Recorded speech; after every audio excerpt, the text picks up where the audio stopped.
اللاعبون المغاربة يا إخوة علمونا رؤية جمال الدين وروعة الأخلاق التي هي محل امتداح ورعاية. وإذا كان هذا شأن عوام أهل المغرب ولاعبيها، فكيف بشأن علمائها ودعاتها وأوليائها؟ يا سبحان الله. ويلوموني في حب المغاربة.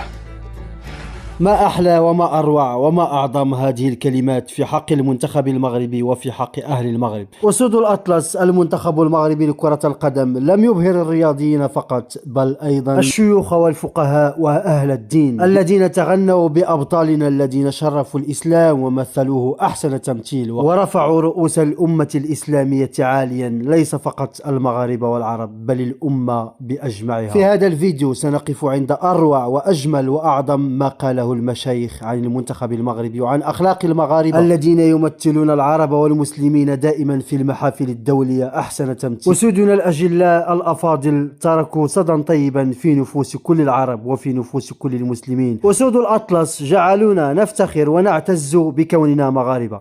اسمعوا ماذا قال شيوخ العرب عن أسود الأطلس وعن أخلاقهم وأخلاق المغاربة. لا تنسوا دعم الفيديو بلايك والاشتراك معنا ليصلكم كل جديدنا.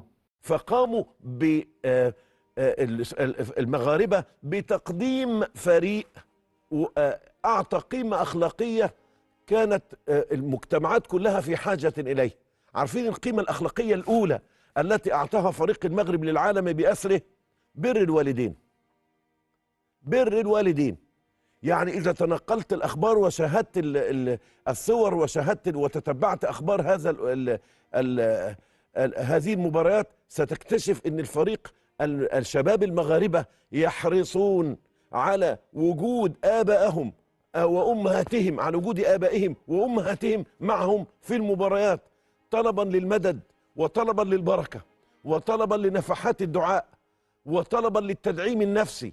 وما أجمل هذا المشهد الذي ما إن فرغت المباراة إلا وجرى كل واحد منهم. والله أنا لم أشاهد المباراة، لكن هكذا رأيت في النشرات الأخبار ورأيت في تعليقات السوشيال ميديا، انبرى كل لاعب منهم يجري على أمه، وهذا يجري على والده، وهذا يقبل رجل قدم والده ورأس والده، وهذا يقبل رأس أمه. هذه أخلاقيات كنا ننتظرها يبثها العلماء في نفوس الناس والتربويون في نفوس الناس. فإذا بشباب انتزعوا راية الدعوة وراية نشر الخلق ولو عن طريق كرة القدم. حي الله جهودهم، بارك الله في لاعبيهم. هذا أصبح لاعبهم هذا رسالة وليس لعبا، أصبح رسالة تحترم، رسالة تنحني لها الوجوه باحترام وإجلال وإكبار، لأن هؤلاء ضربوا الأمثلة في بر الأمهات. والحقيقة الدلالة التي يجب أن تستنبطها البسالة التي رأيتها في الملعب سببها أن هناك شيء غال يحاول ذلك الشاب أن يجبر خاطره. لما يبقى لك شيء غالي أنت عاوز تجبر خاطره، فيجيب أمه ويجيب أبوه ويبقى عارف أنه مش عاوز أبوه أو أمه يخرج من استاد كرة القدم مكسور الخاطر أو مهموم أو حزين. قتلوا أنفسهم في الملاعب، يعني أكلوا النجيل أو الأعشاب، أكلوا الأرض أكلا ونهبوا الأرض نهبا من أجل بذل المجهود والتضحية من أجل إسعاد أمهاتهم وآبائهم. الحقيقة دروس كثيرة تحتاج إلى إعادة نظر مرة أخرى في طريقة إسعاد الآخرين والطاقة الإيجابية ووجود ما هو يسمى الغالي والنفيس، وكيف تستغل الرياضة في إزكاء الأخلاق وفي إعلاء الروح الطيبة بين الجماهير. كيف استطاعت الرياضة جمع الأمة العربية وفي هذه الفرحة وهذه السعادة. لا يوجد عربي إلا وهو سعيد وفرح ويعني يكاد عقله يطيش من الفرح من شدة سعادته بأن أشقائنا المغاربة المحترمين جزاهم الله كل الخير ولا يهمون ما يأتي بعد ذلك.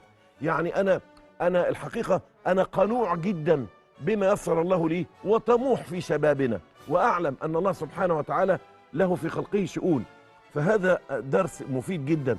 المنتخب المغربي في مونديال كأس العالم أصبحت حديث الساعة، ولكن هناك أهداف للمنتخب المغربي لم تسجل عند الفيفا، ولا يستطيع أن يلغيها الحكم أو الفار، لأنها أهداف عظيمة وبالصميم، ومنها هدف وقيمة سامية ألا وهو بر الوالدين، مما أثار استغراب وإعجاب أحد المذيعين الألمان الذي شاهد لقطة اللاعب المغربي يوسف النصيري وهو يركض بعد انتهاء المباراة إلى المدرجات ليقبل رأس ويد والده، وكذلك أشرف حكيمي وبقية اللاعبين المنتخب المغربي وحتى المدرب ذهبوا إلى المدرجات، كل واحد ذهب إلى والدته يقبل رأسها ويدها.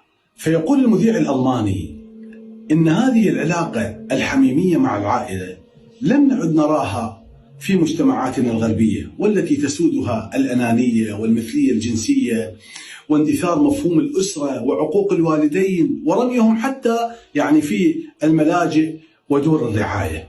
إن العائلة وتحفيزها المعنوي وراء انتصارات المنتخب المغربي، أما نحن فجئنا نساند المثلية ونضع أكفنا على أفواهنا بشكل مخجل ومعيب، حتى خرجنا من المونديال خالي الوفاض ومن الباب الضيق.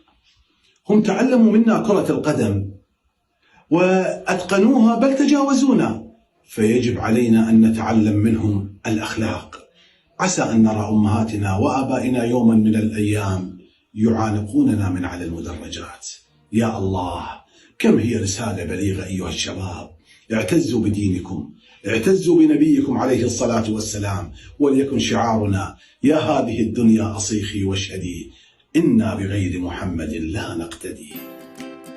من اليوم يجب على العالم أن يقف احتراما للمغاربة بعد تأهلهم في كأس العالم إلى المربع الذهبي. أنتم لا تعرفون المغاربة 12 قرنا من الحضارة، أنتم لا تعرفون المغاربة 12 قرنا من القوة، أنتم لا تعرفون المغاربة. أيام أن كانت أوروبا تغزو العالم بأسره كانت ترتعب فقط من المغاربة، لأنهم الوحيدون الذين غزوا أوروبا. أنتم لا تعرفون المغاربة، إنهم الأقوياء بلا عنف، الرحماء بلا ضعف. أنتم لا تعرفون المغاربة الذين قال عنهم صلاح الدين الأيوبي إنهم الأبطال الذين يبطشون في البحر ويثبتون في البر. أنتم لا تعرفون المغاربة الذين غزوا أوروبا وها هم اليوم يغزونها مرة أخرى وينتصرون عليها، ينتصرون على الكروات، على كندا، على البلجيكيين، على الأسبان، على البرتغال.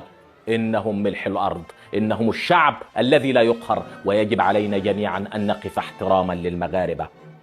حقيقة ما قدمه المنتخب المغربي لكرة القدم في نهائيات كأس العالم شيء نعتز به ونفتخر به، وشرف لكل العرب ولكل الأمة المغربية والأمة الإسلامية.